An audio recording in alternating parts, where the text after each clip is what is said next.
Oi gente, tudo bem com vocês? Viram aí o título do vídeo? Eu tô passando por um processo com uma questão relacionada à minha saúde e aí eu vim dar satisfação, provavelmente vou ficar alguns dias falho aqui com o canal. E o fato é que eu tenho passado nesse mês de março uma luta, uma batalha, mas graças a Deus já tive uma vitória com relação à minha saúde. E eu já vou responder porque às vezes as pessoas me veem que eu tô ficando com o cabelinho curtinho, tá? Não é nada relacionado a câncer, é um problema totalmente diferente, então às vezes acho que as pessoas associam o fato de eu estar passando por esse processo com câncer e não é isso, tá? Graças a Deus é um problema menos perigoso que o câncer, mas que requer também a sua atenção. O fato é que em março, no início de março, vou tentar resumir para vocês como é que eu descobri esse problema que me levou à UTI. No início de março, no primeiro dia de março, eu estava aqui em casa e senti à tarde, era uma quinta-feira se não me engano, uma dor de cabeça forte. Mas só hoje eu consigo lembrar que ela foi diferente porque ela veio muito rápido. Eu senti uma dor de cabeça à tarde, mas ela não fez como essas dores de cabeça que vai progredindo 15 minutos, 40 minutos, não. Tipo, em 15 minutos eu estava com muita dor de cabeça. E eu tomei um remédio e aparentemente melhorei, não tive mais nenhuma reação. Passou-se 2 dias, isso já era no final de semana de carnaval, eu senti a minha cabeça muito pesada e é tanto que eu cheguei a falar para o meu esposo que eu achava que eu estava gripando. E aí a minha cabeça muito pesada, os meus ouvidos tapados, e ele pegou e falou assim, isso deve ser uma gripe forte. E eu fiz chá, coisas aqui em casa e comecei a tomar.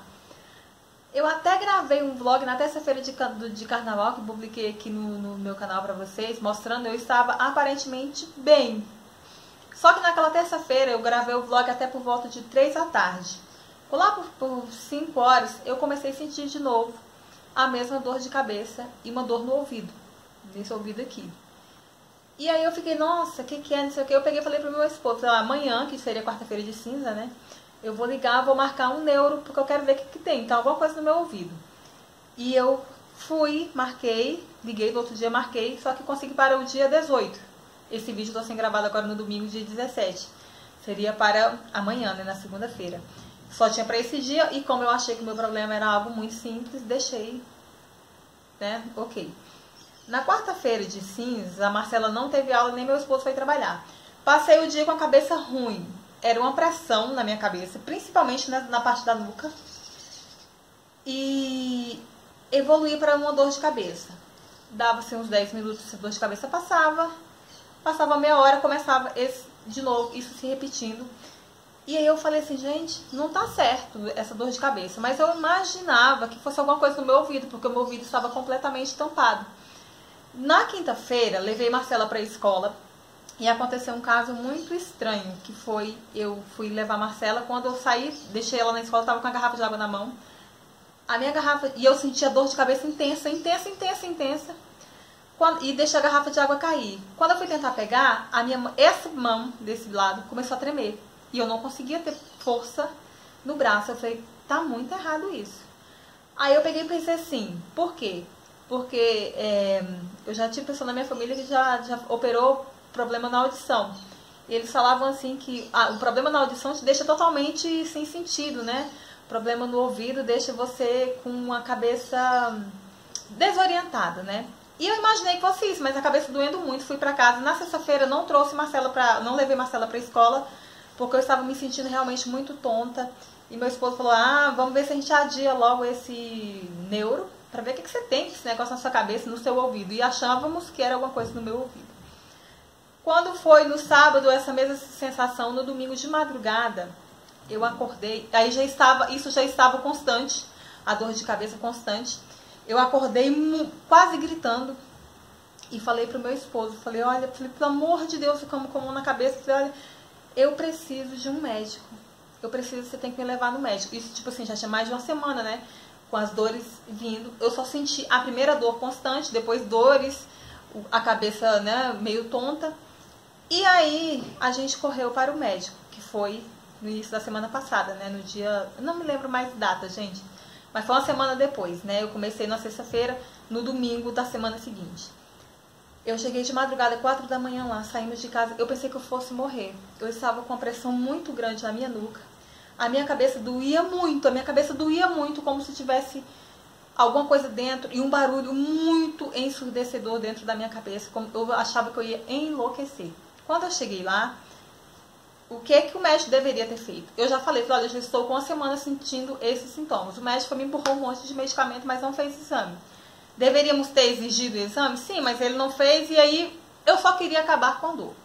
Tomei o remédio, voltei para casa, passei o dia dopada na segunda-feira. E aí o meu esposo pegou e falou o seguinte, ele falou assim, na segunda-feira não, né, no domingo. Que eu fui 4 da manhã, domingo 4 da manhã. Passei o dia dopada, ele falou, amanhã nós vamos lá e nós vamos investigar que esse trem não tá certo.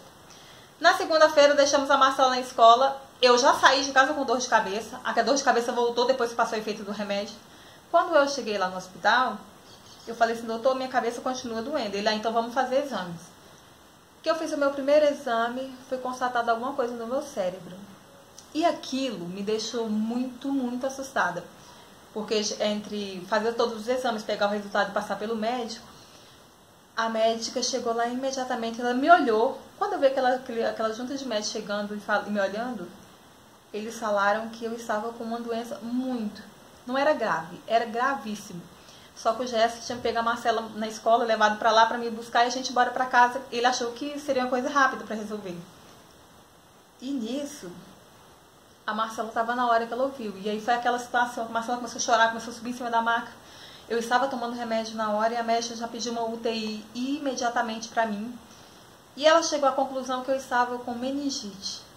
E a minha cabeça já estava com 15 dias tomada de infecção da meningite. E o estado era muito grave porque estava muito avançado. Naquele momento, eu tive duas reações. Como vai ser a vida da minha filha sem mim? E uma segunda reação que eu tive foi de pena de eu estar com 35 anos. Eu ia morrer e eu não ia deixar...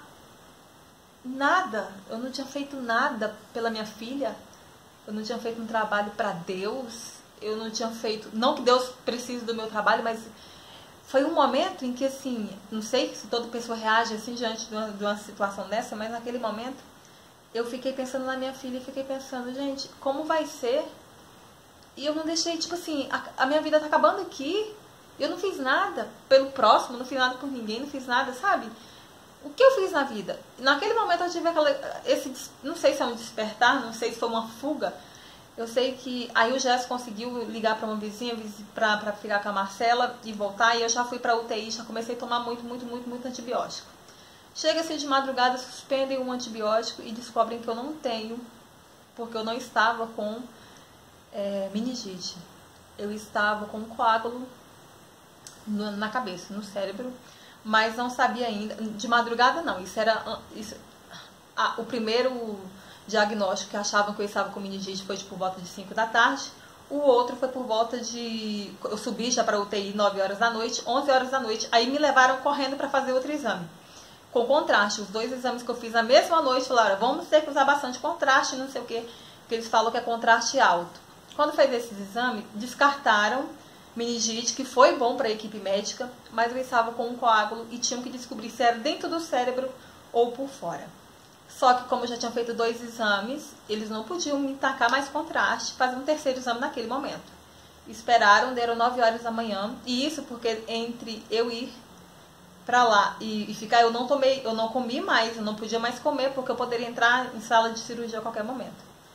Fato é que não, quando chegou 9 da manhã, e eu comecei a orar a Deus, eu falei, Senhor, eu te sirvo, a minha vida é tua, o Senhor sabe, né, de todos os meus passos, o Senhor sabe o momento em que, se o Senhor vai me colher ou não. E por mais que as pessoas, acho que as pessoas pensam que vão ficar desesperadas, eu senti muito medo de morrer, mas muito pavor de morrer. Mas eu pensei muito na minha filha, como ela ia ficar, sabe, no meu esposo, com ela. E eu sentia muita pena da minha filha não ter uma mãe. E, sabe, era uma das sensações, isso é muito estranho. a gente se colocar de fora do problema e tentar ver essa situação. O fato é que o médico voltou de manhã e me acalmou e disse que não era algo tão grave, tá? Não deixava de ser grave, mas não era algo tão grave, mas tinha que descobrir de onde vinha esse coágulo. Quando eu fiz o terceiro exame, detectou-se que era fora do cérebro, e isso para eles foi, nossa, aí eles já simplesmente já acalmaram, não, então pronto. E aí teriam que saber se iam fazer a incisão, a cirurgia, para tirar o coágulo, ou se ia deixar que o corpo resolvesse. Fiz um novo exame, e aí o meu cérebro já tinha desinchado, o coágulo já tinha desaparecido, na verdade não desapareceu, mas só o fato de ter desinchado era sinal que ele estava diminuindo, então não precisaria fazer a cirurgia. E assim, eu tirei um peso muito, muito, muito grande das costas. Eu senti uma dor de cabeça, eu achei que eu estava tendo uma gripe, depois achei que estava com problema na audição, e eu descobri que eu estou com coágulo. E um vaso simplesmente se rompeu na minha cabeça. Eu não levei pancada, eu não sofri um acidente. Mas eles falaram que desde pular uma corda, um tropeção, se você tiver com um vaso na cabeça que possa vir a romper, acontece, ele vai romper e isso pode ser fatal. Não foi comigo, não foi nada, não foi comigo, não foi fatal, eu tô aqui, né? Mas estou em repouso absoluto, não posso fazer esforço, não posso dirigir. Tive que, só um pouquinho, o Marcelo tá aparecendo aqui. Por nada, a Marcela. E eu vou ficar a semana em casa, aí depois volto pra fazer, porque não tem, só tomei o remédio lá no dia pra diminuir o inchaço e tudo mais, para o sangramento, mas eu não tenho um remédio de uso contínuo ou tal pra fazer. É repouso, é não estressar, é ficar mais quietinha, não posso, né, como eu disse, eu não posso dirigir, então eu tive que readaptar toda a minha rotina. Eu tomava conta das coisas aqui em casa, a gente está na questão da organização na casa, a gente já ia começar a mexer na parte de baixo da cozinha, a gente interrompeu, porque por enquanto eu não puder lidar pelo menos com a questão da Marcela, escola e tudo mais, a gente não tem agora possibilidade de a gente continuar mexendo aqui na casa. O que eu quero falar pra vocês, no final disso tudo, a lição que eu ainda estou tirando, porque eu ainda não recebi totalmente alta, porque não precisa ficar no hospital, fizeram outros exames e ok. Sinto muita dor de cabeça ainda, minha cabeça dói bastante, mas agora dói e eu sei o que é o problema. Sinto muita pressão na cabeça ainda, porque o meu sangramento foi daqui até aqui atrás e o meu cérebro ainda está muito irritado, né? Aquela membrana que cobre o cérebro, então vai ficar irritado por alguns dias. O médico falou que a dor é de paciente para paciente. Eu fui... foi uma equipe muito grande, foram 4 2 neurocirurgião, mais 2 neurologistas que me atenderam. Eu fui muito bem atendida, o hospital me atendeu de forma, assim, eficiente. E aí uma coisa que agora eu me cobro muito foi porque eu não fui antes no médico, porque assim, às vezes a gente tem o hábito de ir ao médico só quando você está morrendo. No caso, quando eu acordei de madrugada gritando com dor. Mas a gente tem plano de saúde, eu tenho um plano de saúde. Eu não precisaria, se fosse para falar assim, eu vou enfrentar uma fila para poder fazer um tratamento, vou enfrentar uma fila no SUS. Não, é tanto que quando eu cheguei eu já fui imediatamente atendida no hospital. E a gente fica protelando um problema, sabe? Poderia ter sido muito mais grave, eu poderia ter morrido. Minha filha tá aí sem mãe, né? E eu agora estou aqui em fase de recuperação, vou ter que fazer depois um tratamento. Eles falaram que é muito raro, mas acontece de algumas pessoas, pode ter sido qualquer coisa, pode ter sido simplesmente eu ter um desses vasinhos que estava já querendo romper. Não tenho pressão alta. Durante esses dias que eu estava sentindo dor, medi minha pressão várias vezes. Minha pressão é 11/9. 11/9, 11/7, geralmente. Então, assim, a lição que eu tirei é que alguns vídeos do canal vai mudar. Vou continuar com o canal, mas eu quero ser mais útil, sabe? Eu tava lá na cama do hospital, na UTI, e eu comecei a pensar e assim, sabe, que mensagem que eu passo? O que eu faço de bom? Eu não sei se às vezes algumas pessoas precisam passar por uma situação assim para pensar sabe, qual é a sua função, o que você veio fazer no mundo, né? Qual a sua missão no mundo. Eu não quero ficar, sabe, virar, meu Deus do céu, aquela coisa, não. Mas eu quero repensar, assim, o meu modo de viver, eu quero repensar o meu modo de falar de Deus, eu quero falar mais de Deus, eu quero falar mais da vida com Deus aqui no meu canal. Eu quero ser um instrumento melhor, quero ser uma pessoa melhor. As meninas até estavam brincando assim, que eu falei assim, nossa, eu preciso fazer, sabe, um novo compromisso com a vida, assim, porque às vezes eu estava muito ligada no automático, eu estava muito acelerada, e não que a gente precise ir para uma UTI para perceber isso, mas eu fui parar numa UTI. Então, assim, eu tenho uma vida muito saudável, eu sou uma pessoa que eu faço exames todos os anos, eu faço uma check-up. Demorou, mas até o meu marido eu consegui levar comigo para fazer os exames de início de ano. Todo início de ano eu faço todos os exames. A gente faz a bateria, eu, Marcela tem acompanhamento, né, aqui com o nutricionista e tudo, endocrinologista. Eu tô misturando as coisas, enfim. É remédio, é muito remédio. Mas eu sempre fui muito cuidadosa com a minha saúde, com a saúde da minha família. E, gente, de uma simples dor de cabeça, que evoluiu para uma coisa mais grave, eu fui parar numa UTI.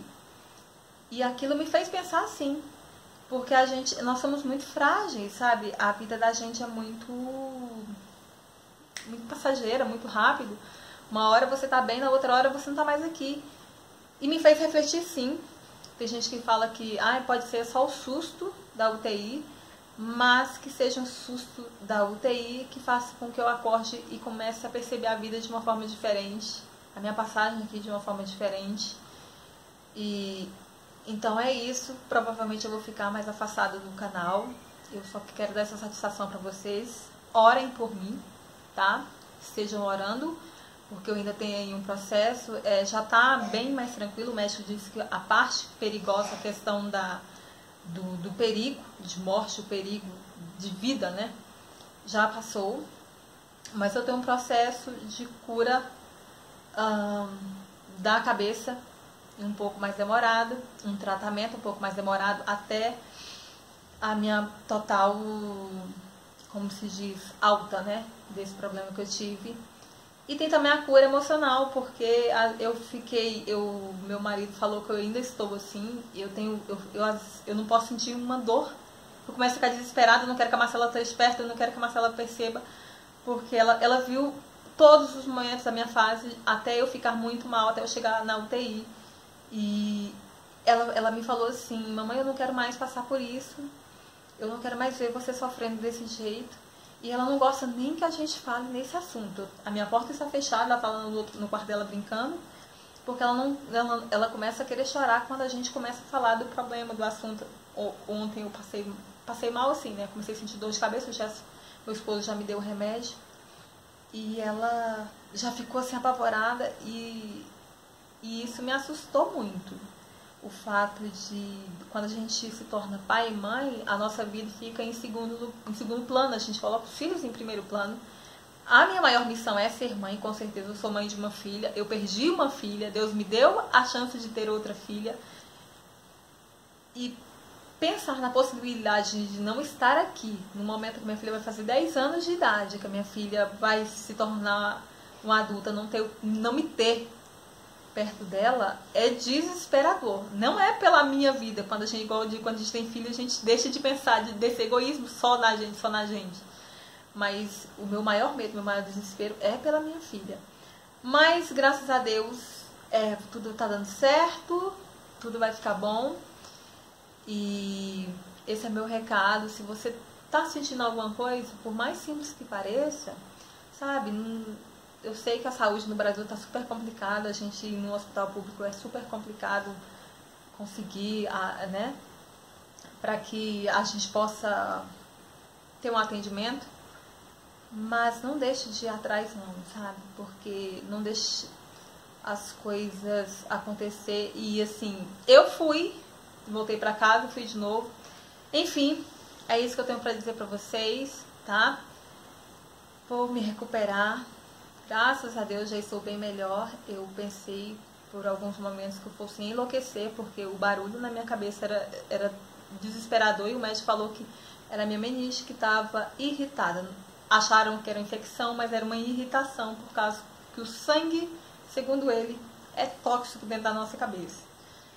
E eu tô mais quietinha lá no Instagram também, saio um pouco da rede social, porque a gente chega um momento que a gente tem que olhar pra gente, olhar pra nossa vida real e deixar a internet um pouquinho de lado, mas querendo ou não, eu trabalho com a rede social, tem um canal aqui, tem vocês que me seguem e eu não queria simplesmente desaparecer sem dar uma satisfação. E vou fazendo vídeos aos poucos, devagar, não posso fazer um movimento nada muito assim. E com o tempo as coisas vão voltando ao normal, tá? Espero que vocês entendam, estejam orando por mim, pela minha família. E é isso. Um grande beijo. Eu preciso de alguns dias para descansar.